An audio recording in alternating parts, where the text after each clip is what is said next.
The old men marching beside these young sprouts stared at them with incomprehension. What would be done with these troops? Where were they expected to perform? There was no answer to these questions.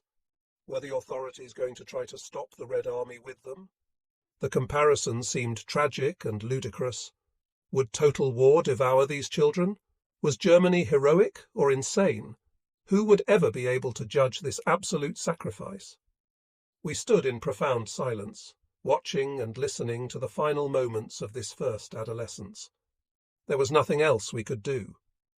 Some hours later, we were driven to a new assembly area a few miles from the Vistula, in a town called Medau. There we found a large part of our full division, which had left us in the south long ago. Even our regiment was there, and its officers, with their familiar names. The auxiliary services of our autonomous unit had performed enormous feats of imagination to continue functioning. We were extremely surprised to find that the full Grossdeutschland division was still quite strong, a discovery that raised our morale considerably. We needed to cling to some form of solidity to avoid recognition of the final tragedy which had engulfed us, and of our strictly limited choice between combat in the most desperate circumstances, captivity, or the end once and for all. Here, on the banks of the Vistula, which could be considered the cradle of hostilities, we found companies restocked with young boys to fill the gaping holes the war had made in our elite division. We also found some familiar faces, including Wiener, the veteran, who seemed quite astonished that we were all still alive. "We must really be indestructible," he exclaimed. "When I left you on the 2nd Dnieper front, everything looked so black I really thought I'd never see any of you again." "Quite a few missing," Vollers said, "and quite a few still here. Mein Gott, Leutnant. We told Wiener that Wesreda was dead, and Frosch. He too had a list of names we could forget. No matter how intense the grief aroused by any particular name, the expressions on our worn faces never changed. We pressed Wiener for news of Germany, of civilian life there, and the situation of ordinary citizens. We all had reasons for concern, and followed the movements of his lips, trying to grasp the implications of his inadequate words. "I was in the Kanzia military hospital in Poland," he told us. "I had lost so much blood, and seemed so weak that for 2 horrible days they did almost nothing about me. I would never have guessed that life had so strong a grip on me. It would have been so easy, one last sigh and then into the hole. But it didn't happen that way. I groaned and howled for 10 days or so, especially the first 2, and went through infection, transfusion, disinfection, reinfection, and here I am, back with you again, for another autumn of crap. Now I find the damp hard to take too. I've got rheumatism, and that's fatal." As before, the veteran relieved his desperation by cracking jokes. "But you must have had convalescent leave, didn't you?" "Yes, Hals. I was in Germany. I went to Frankfurt, not am Main, but am Oder. I could have gone further if I'd wanted to, but there wasn't any particular reason. They put us up in a girls' high school, sad to say, without the girls. There wasn't enough to eat, but at least they let us alone. Have you noticed, by the way, that I'm missing an ear?" The veteran grinned sardonically. When we looked, we saw that his right ear was gone, and that his skin, where the ear should have been, was a pale, shiny pink, which looked as though it might break at any minute. We had all noticed, without attaching any particular significance to it. So many men were missing one piece or another that we scarcely registered such things any more.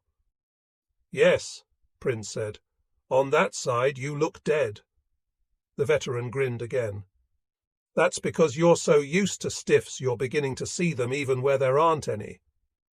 "Drop all the crap," Solmer shouted, "and tell us about Germany." "Well, yes." There was a moment of silence, which seemed to last forever. "What's it like in Frankfurt?" asked Feldwebel Spelowski, elbowing the rest of us aside. He came from Frankfurt, and his family was probably still there. The veteran was no longer looking at us. He seemed to be staring into his own interior. The high school was on the east banks of the Oder, up on a hill. You could see a big piece of the town from there. It was all grey, the colour of dead trees, with walls sticking up here and there, all black from the smoke of fires. People were living down there like Lanza in the trenches. As Spilowski listened, his face began to twitch, and his voice trembled as he spoke.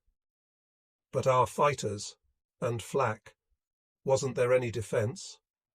Of course, but so out of proportion.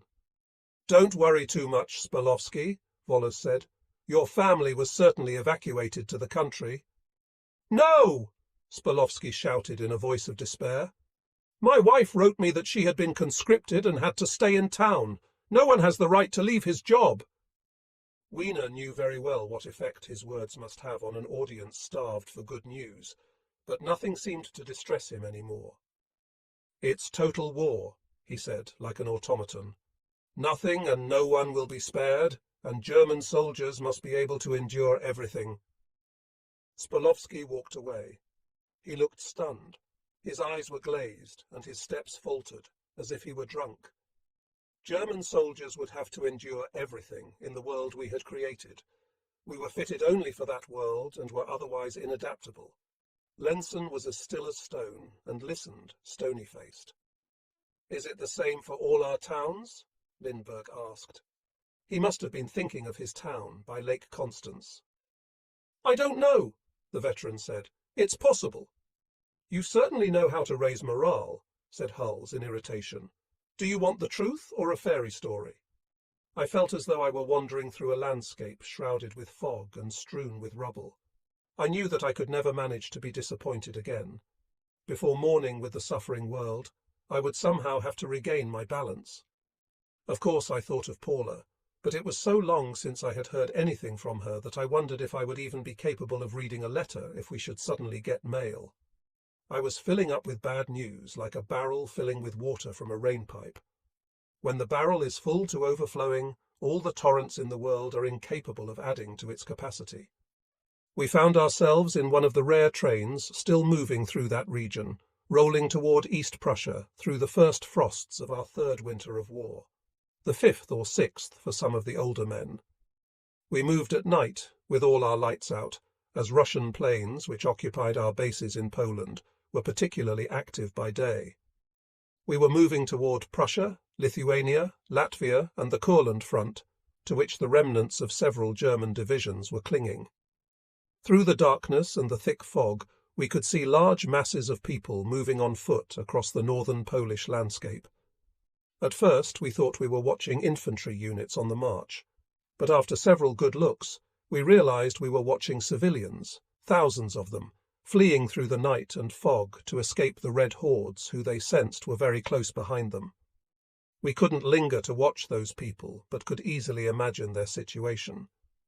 Then we crossed the Prussian frontier into the home territory of Lenson and Smellens, two purebred Prussians suddenly back on their native soil.